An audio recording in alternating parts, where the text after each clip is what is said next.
me low while I pop a bottle off of ya. Chain swinging, clang clang, and it costs a lot. Bitch, I'm always at the guala, yeah, and you are not badass. Assalamualaikum warahmatullahi wabarakatuh. Perkenalkan, kami bertiga. Saya Yeni Septiani dan rekan saya Luciana Safara, dan di sebelahnya lagi ada Widi Harnaini. Kami bertiga akan menjelaskan mengenai konsep struktur teori akuntansi. Struktur teori akuntansi, yang pertama terdapat tujuan laporan keuangan, ada postulat akuntansi, konsep teori akuntansi, prinsip dasar akuntansi, dan yang terakhir ada standar akuntansi. Struktur teori akuntansi terdapat 5 poin. Yang pertama ada tujuan laporan keuangan. Merupakan untuk menyediakan informasi yang menyangkut posisi keuangan, kinerja, serta perubahan posisi keuangan suatu perusahaan yang bermanfaat bagi sejumlah besar pemakai dalam pengambilan keputusan. Yang kedua, yakni ada postulat akuntansi. Merupakan pernyataan yang dapat membuktikan kebenarannya sendiri atau disebut juga aksioma yang sudah diterima karena kesesuaiannya dengan atau untuk menopang dan mewujudkan laporan keuangan yang menggambarkan aspek ekonomi, politik, sosiologis, dan hukum suatu lingkungan di mana akuntansi itu beroperasi.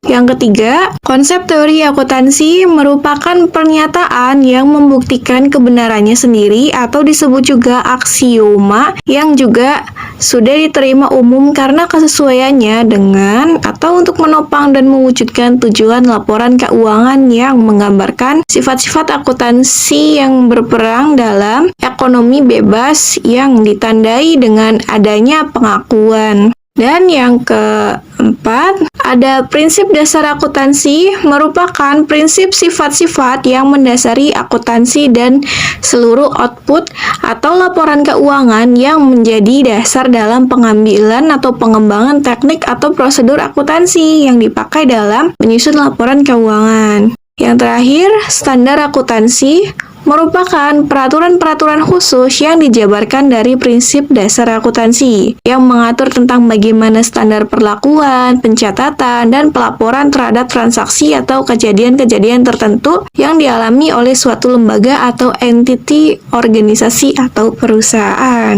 Di sini juga terdapat postulat akuntansi. Yang pertama terdapat entity. Menurut konsep ini, kita bisa menyusun laporan keuangan sesuai dengan kebutuhan pemakainya.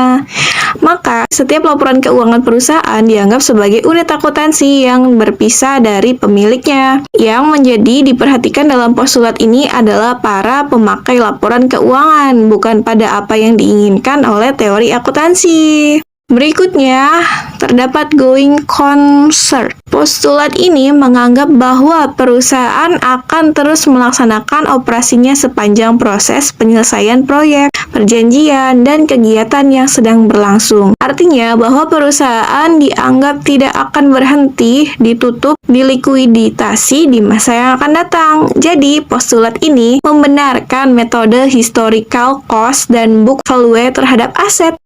Postulat akuntansi yang ketiga adalah unit of measure. Postulat ini menganggap bahwa setiap transaksi harus diukur dengan suatu alat ukur atau alat tukar yang seragam. Alat ukurnya adalah berupa uang atau rupiah. Keterbatasannya informasinya dalam bentuk mata uang nilai berfluktuasi karena tergantung kepada kemampuan dari daya beli uang tersebut. Postulat akuntansi yang keempat adalah accounting period. Dalam menyajikan laporan keuangannya harus dilakukan secara periode. Pengertian periode adalah jangka waktu pelaporan yang dapat bulanan, per triwulan, caturwulan, semester, dan tahunan. Contoh fenomena peristiwa pada saat ini adalah PT Barata berpeluang jadi market leader industri manufaktur. Wakil Ketua Komisi 6 DPR RI, Muhammad Hekal, menilai PT Barata Indonesia atau Persero berpeluang menjadi pemimpin pasar atau market leader dalam industri manufaktur pasca voting penundaan kewajiban pembayaran utang atau sering disingkat dengan PKPU di Pengadilan Niaga melalui Pengadilan Negeri Surabaya. Hal itu disampaikan Hekal saat memimpin tim kunjungan kerja spesifik Panja Penyehatan dan Restrukturisasi BUMN ke PT Barata Indonesia Surabaya. Tujuan panja ini melakukan kunker adalah untuk melihat BUMN mana yang kira-kira masih bisa disehatkan, juga BUMN mana yang kira-kira sudah tidak layak diteruskan. Salah satunya adalah PT Barata yang sekarang sedang dalam pembinaan PT PPA. Menurut Hekal, meskipun masih tinggi, namun dengan telah disetujui pemotongan penyelesaian utang dalam voting PKPU tersebut, maka para kreditur masih memiliki potensi untuk melanjutkan proses bisnis BUMN manufaktur tersebut. Terlebih, pemerintah sudah punya peta jalan untuk penguatan tingkat komponen dalam negeri atau sering disingkat dengan TKDN di Kementerian Perindustrian dan Kementerian BUMN. Harusnya PT Barata itu punya peluang untuk menjadi market leader dengan memanfaatkan opportunity yang ada.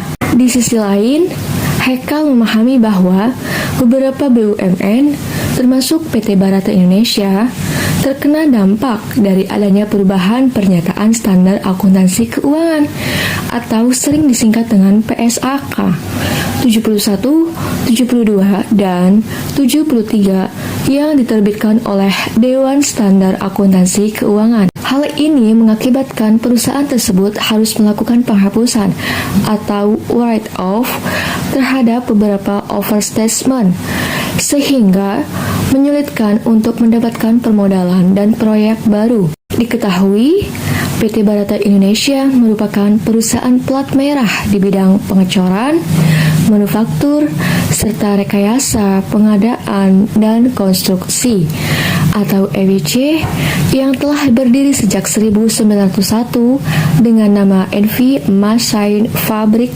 Brak. Lalu dilakukan nasionalisasi pada tahun 1961 untuk produksi platan pabrik gula. Pandemi COVID-19 yang terjadi belakangan ini mengakibatkan perusahaan tersebut mengalami kesulitan finansial.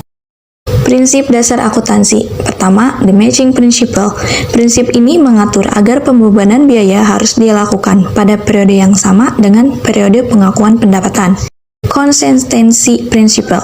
Prinsip ini kejadian ekonomis yang sejenis harus dicatat, dilaporkan secara konsisten dari satu periode ke periode yang lainnya.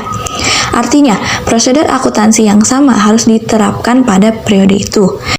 Selanjutnya ada the disclosure principle. Laporan ini didesain dan disajikan sebagai kumpulan potret dari kejadian ekonomi yang mempengaruhi perusahaan untuk suatu periode yang berisi cukup informasi, sehingga membuat orang atau investor paham dan tidak salah tafsir terhadap laporan keuangan tersebut. The conservation principle.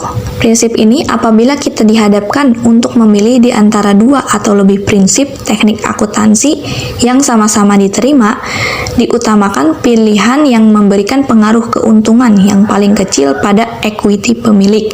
Artinya, pada prinsipnya adalah menganut sikap pesimis. Selanjutnya, the materiality principle. Prinsip ini transaksi dan kejadian yang memiliki pengaruh ekonomi yang penting dapat dicatat dengan cara dipermudah tanpa melihat apakah sesuai dengan prinsip dasar akuntansi atau tidak, serta perlu atau tidak diungkapkannya. Dasar akrual, yaitu dalam penyusunan laporan pengakuan transaksi didasarkan pada kejadian atau peristiwa, bukan didasarkan transaksi kas. Selanjutnya, kelangsungan usaha. Laporan keuangan disusun berdasarkan asumsi bahwa entiti yang dimaksud akan terus melanjutkan usahanya atau tidak ada likuidasi. Selanjutnya ada the review principle. Menjelaskan tiga hal, yaitu A. Sifat dan komponen revenue, B. Pengukuran revenue, C. Bukti pengakuan revenue, dan selanjutnya ada the cost principle. Biasanya sering disebut dengan historical cost, yaitu dasar penilaian yang tepat untuk mencatat perolehan barang. Dengan kata lain, setiap perkiraan dinilai berdasarkan harga pertukaran pada tanggal perolehan. Baik, terima kasih teman-teman yang sudah menonton YouTube kami. Semoga apa yang kami sampaikan dapat dipahami dan dapat menambah ilmu kalian ya.